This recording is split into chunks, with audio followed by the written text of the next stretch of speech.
When we think of 30s Hollywood, we tend to think of something fairly family-friendly. The early Disney classics, The Wizard of Oz and Gone with the Wind. Nothing really that offensive. Hollywood wasn't always like that. In fact, when those films had come out, Hollywood had only just cleaned up its act. When the dictatorial Hays Code was swept in, taking any sort of bad theme out of films, or making them really morally contrived and stupid. Let's go back in time, maybe a couple of years, and go into the wonderful world of the pre-code era.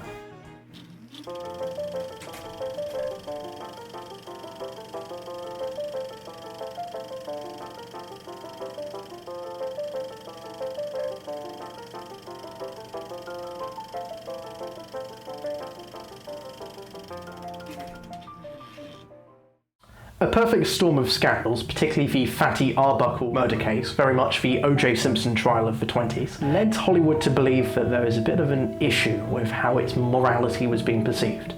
So they hired this very religious guy called Will Hays to come and mop everything up. The main thinking behind it was if they could keep the studio's output clean, the government wouldn't need to come in to do it for them.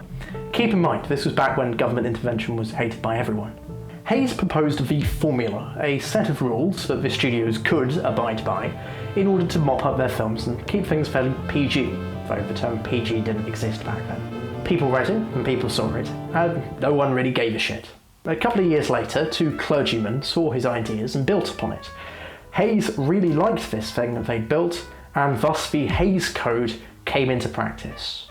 Sort of. It was voluntary, the studios had to agree to doing it, and MGM in 1930 said they were going to do it. At the same time, people just didn't really care enough to do it.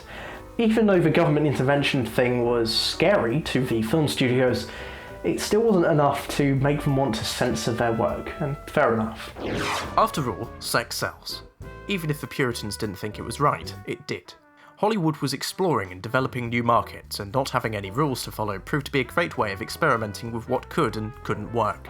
Looking back, a lot of the pre-code films seem rather laughable to consider edgy or offensive today. I mean, by our standards today it's nothing, and compared to European films of the time, completely nothing. But that's not to say the pre-code era didn't push the envelope. Here's just some of the best examples I can think of. Films like Safe in Hell, Freezer Match, Female, and the still controversial Babyface brought empowered female characters to the silver screen barely 10 years after suffrage. Ever since I was 14, what's it been? Nothing but men, dirty, rotten men, and you're lower than any of them. I'll hate you as long as I live. And if you weren't sexing it up, you could shoot it up, like with the mobster epic and grandfather of The Godfather, Scarface. Don't you know it's Valentine's Day? And if these weren't honest enough depictions of the human experience, you could always criticise the powers that be, whether it's sending you to die in a war, sending you into great financial difficulties, So a guy's money ain't safe unless it's in his sock. They're all a bunch of crooks. You said it. or sending you down for something you didn't do. His was the most sensational escape in chain gang history. And in the cartoon world, animations weren't afraid to do what they wanted either. With me in a minute.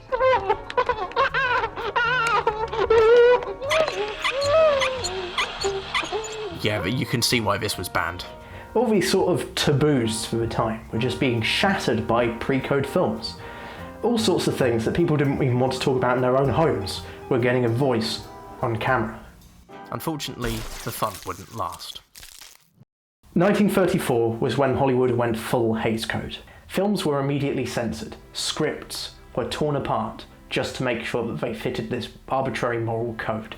Everything got toned down. If your character was too promiscuous, no, it wasn't anymore. Everything had this moral slant grafted onto it afterwards, so films like Scarface just couldn't be made anymore. Politics and religion were pretty much wiped out of mainstream discourse, so films like Journey's End and All's Quiet on the Western Front probably would have been censored quite a bit. Some managed to work within the system, others unfortunately did not. It took a good long while of ingenuity and subtle jabs at the code for it to finally become completely meaningless. Eventually, by the end of the 1960s, the code's insanity had pretty much been torn down, and the modern-day MPAA was formed. Now, finally, films could be as extreme as they wanted, provided they were made by a major studio and not an independent film. Or remotely gay. At least it wasn't the government doing it.